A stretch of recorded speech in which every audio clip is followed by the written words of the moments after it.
Council tax in Birmingham is set to rise by almost 10% this year and then a further 10% the year after. The increase was confirmed today as the City Council outlined its budget proposal to save £300 million over the next 2 years. Well, Lewis Warner is outside the Council House. And Lewis, we know the council tax rise is going to be worrying news for many. What else did you find out? Well, there are going to be cuts, really deep cuts, Samina.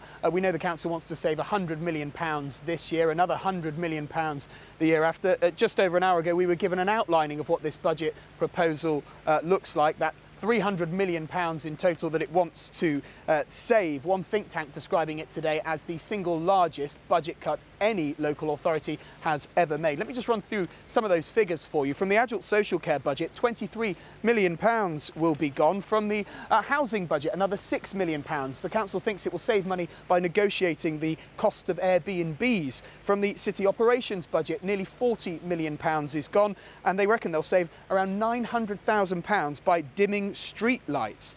In the council's management budget, around sadly 600 jobs are at risk. But I've been speaking to people today who rely on vital services that are provided by the Children, Young People and Families Department. That will be cut by £51 million. Adam uses this specialist transport to get him to school every day.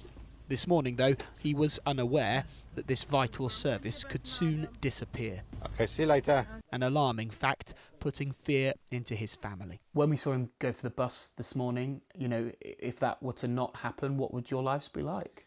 I'm going to get upset. Sorry.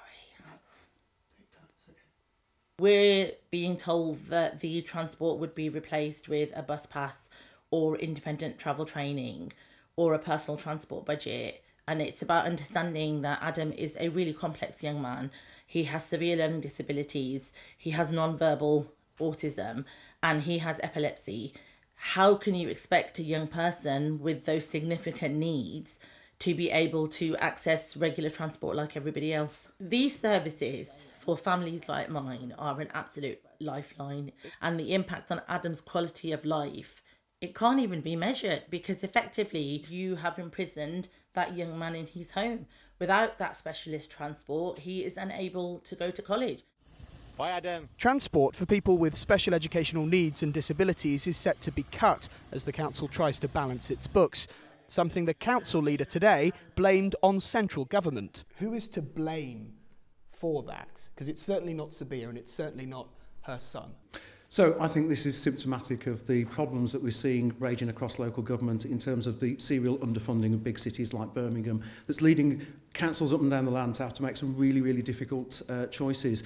Obviously, with regard to home to school transport in Birmingham, we'll be consulting with parents and carers around changes to the policy that we may need to put into place. But I think what we're seeing here, and whether it's home to school transport, whether it's a lot of other vital public services, this is the consequences of a decade or more of seriously underfunding local government. The cuts will be felt in almost all areas of the council's operation. Its budget for road maintenance isn't immune. The state of the road is horrible now. Everywhere you go, you've potholed, all the roads broken, not many getting repaired. Business is already suffering because we already paying. I paid £1,380 this year for the ULED charge already.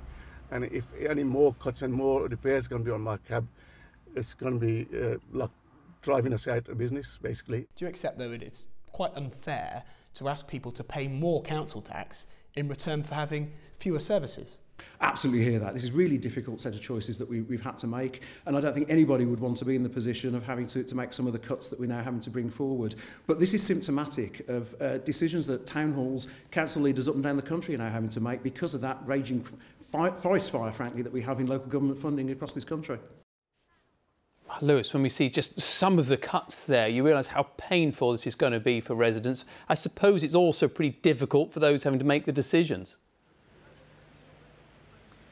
Yeah, John Cotton described how difficult it was to make some of those decisions. A lot of the finger pointing going to central government, though. It says it's handing out an extra £600 million to local authorities across England, increasing their money by around 7.5%. I'm joined now by the leader of the Birmingham Conservative group, Robert Alden, and Stuart Richards from the G&B Union. Robert, to you first of all.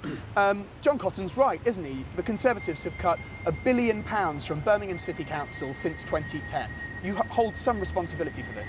But the reality is the council's got a larger budget now than it did 5 years ago.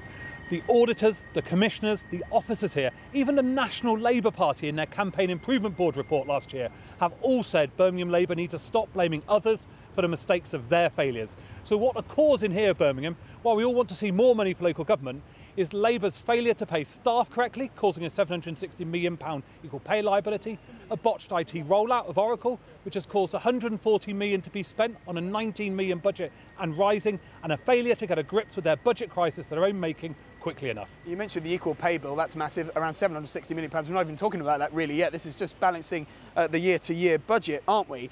Talking of the budget, will you and your Conservative councillors support this when it goes to full council? Will you vote for it? Well, what the Labour councillors here in Birmingham are proposing is a devastating attack on frontline services. They're going to leave Brummies with a double whammy of higher taxes for fewer services, and that's why the Conservative group won't be supporting this devastating attack. OK, Robert, thank you. Stuart, we'll turn to you then. Around 600 jobs sadly look to be on the line. What's your reaction to that? Well, we're already at the place where we've lost hundreds of jobs here as a result of direct cuts to central government funding that have come in here. So again, I'm really disappointed that we're just trying to political point score.